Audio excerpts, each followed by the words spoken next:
lunch break here on KDUS AM 1060. I feel obligated to continue, and it's not even a bit, but to continue the conversation we had on yesterday's show, because if you were listening in hour number 2 of the program yesterday, we told you the ongoing problem here in the studio of the air situation.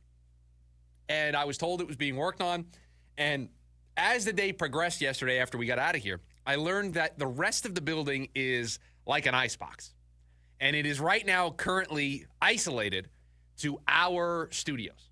So to update everybody, because producer Dylan wasn't here yesterday when we started this bit, a fan has now been put into his little studio where he runs the show out of.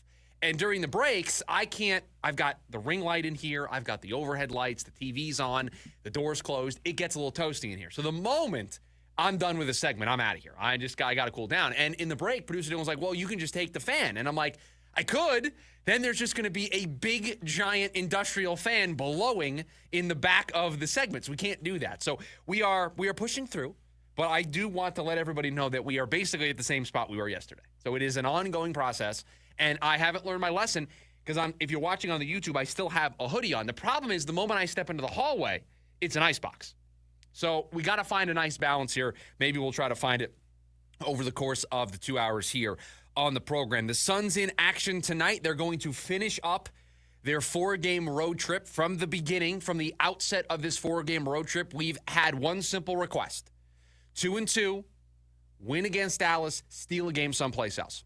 If you did that, wasn't really going to get on you all that much. I've gotten on Coach Bud quite a bit over the last couple of days. But if you go 2-2 in this road trip, I would feel like you have accomplished a fair expectation. That is still in front of this team tonight as they finish up against Houston as part of this road trip. But it got me thinking about a question, because we are, and I've been pretty clear on this, and I said it yesterday, it's kind of a fake pursuit of this play-in tournament spot. Right? They're not, I feel like I can be honest with the listeners of this program. I can be honest with you. You're honest with me. We can call this what it is. This is not a good basketball team. In fact, I would go as far as to say they're a bad basketball team. Poorly constructed, poorly coached, poor execution, don't do the little things right. Just a bad basketball team. If you were going to come up with the parameters, the rubric for what a bad basketball team consists of, you would say not coached very well, not put together very well, don't do the little things, lose all the important battles, right? Rebounding, turnovers, fast break points, second chance points, all of those things you would say make up a bad basketball team. The Suns do all those things. The Suns are poorly put together. Is anybody going to argue that this team is poorly put together at this point? Is there anybody out there arguing that this team is well coached? They're poorly coached. And I think some of the coaching decisions actively hurt this team. Poor execution. How many sequences can we point to over the course of the season where in a span of 90 seconds or 2 minutes, the Suns completely give away a game? Completely give away an advantage that they have. A double-digit lead evaporates because Devin Booker has turnovers on 3 straight possessions. Or you're in Houston with a chance to win a basketball game and Tyus Jones commits a bunch of turnovers in a short little 2-3 minute span. How many examples do we need to have? Losing to shorthanded basketball teams like Memphis both times that you've played them recently. That game back in December when you played them at home and they were shorthanded, and then again the other night when they were shorthanded. I mean, how many examples do we need to have to talk about the execution of this team is not very good? All of that added up, you've got yourself a bad basketball team. Bad basketball teams don't deserve playoff spots. Bad basketball teams don't deserve to be in the play-in tournament. But because the NBA gives out 10 seeds, 10 spots in both conferences, you have some bad basketball teams in the East that are going to get in and be in the play-in tournament. And you're going to have, I think, at least one bad basketball team get in the Western Conference. Because Dallas is sliding with all the injuries that they're facing. Just a lack of a roster, lack of depth that they have. And the Phoenix Suns are in this mix. That's the only reason why we're having this conversation today, is because Kyrie Irving went down for the Dallas Mavericks. If that wasn't the reality, We're not talking about the Suns maybe making this run, and I don't even think it's possible. That's why I've called this a fake playoff push, a fake playoff run. So let's ask and answer this question. Should we want to see them finish off this playoff run? Should we want to see them get into the play-in tournament? I think your default reaction would be yes. Your default reaction would be, I always want my team to make the playoffs. Do you want to get embarrassed in the play-in tournament? You're going to get in, you're going to be the 10 seed, right? So let's do the math. You have to win 2 games in a row. 2 games in a row against decent basketball teams. Remember the stretch of time between wins for the Phoenix Suns against teams that had a winning record. Remember that stretch we told you about where they went over a month, didn't win a game against a team with a record above 500 in the month of February? Do you remember that? They started off March with one of those wins, and we were like, the last time they did this was the end of January against Golden State. You're going to have to do that twice because last I checked, and I'm going to pull it up here just to make sure we're speaking correctly here on the program, but you're going to have to beat 2 teams in a row that are above 500 because Minnesota above 500, the Clippers above 500, the Kings above 500 right now. So let's just, Producer Dylan, if you would afford me the time, I want to take us on a little bit of a journey here. Let's, for just a brief second, everybody, imagine a world where the Phoenix Suns have the same record as the Dallas Mavericks. They're 500. They're 33-33. I know, a tough world to live in, but I would just like to live in it for just a brief moment. And they were the 10 seed. And the play-in tournament started today. They would play Sacramento, a team above 500. They would have to win that game against Sacramento and then beat the loser of Minnesota and the Clippers. They would have to win 2 games in a row against teams with records above 500. I'm going to do the thing in radio you're not supposed to do. I'm going to ask a question I don't know the answer to. When's the last time the Suns did that in the season? If I pull up the schedule, when is the last time that the Suns won 2 games in a row and they were against teams with a winning record?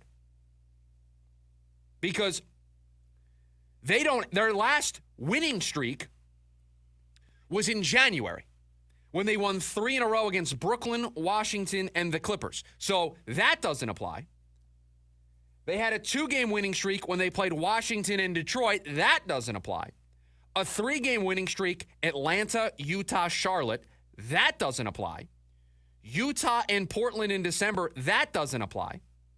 Golden State and San Antonio. It doesn't apply there, although maybe at the time they were above 500. You'd have to go back to the hot start to the year where they were 8-1. That's how far back you have to go to find them winning 2 games in a row against teams with winning records. And I'm actually going to check. I'm going to look at this game against Golden State and against San Antonio. This was the end of November and December.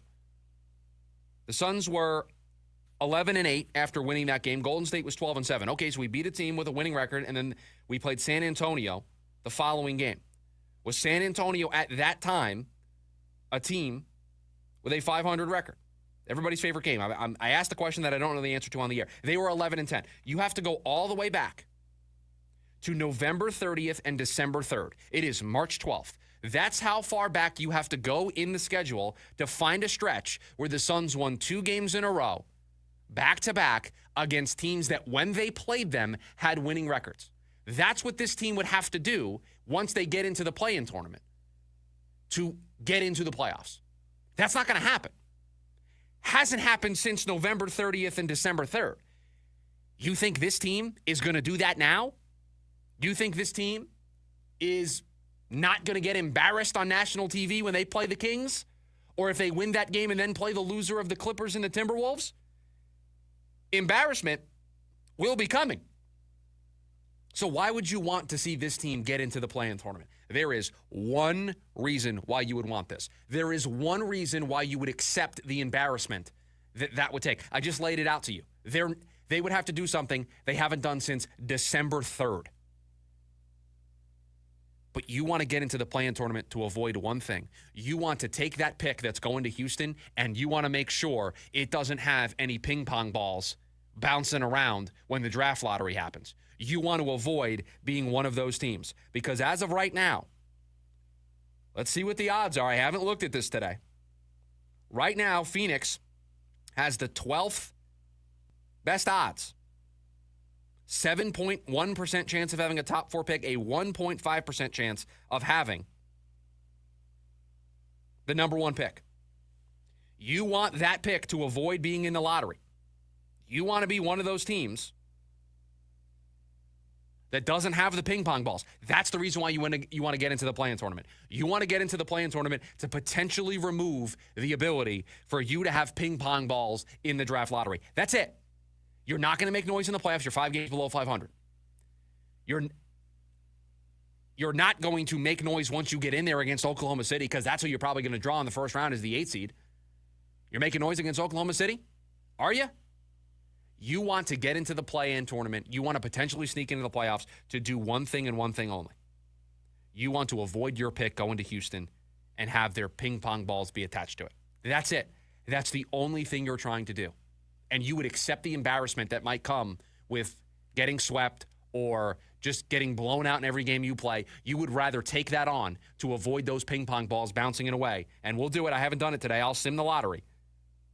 They stayed at 12 in the simulation that I just did, but you don't want it to be where the ping pong balls fall and they're picking in the top 3. That's it. That's the only reason why. There's no magical, they might go on a run once they get in there. No. You would want them to finish off this playoff run, win those 2 games in the play-in tournament, all to avoid the ping pong balls. That is it. So if that's your reasoning behind wanting to see this through, if that's your reasoning for thinking they still have a chance, I get you. Because the last thing, it would be the icing on the top of the cake for this season if they ended up in a spot where the ping pong balls are bouncing around and they ended up picking inside the top 3 and that pick conveys to Houston. That is the cherry on top for what has been a disaster of a season for the Phoenix Suns.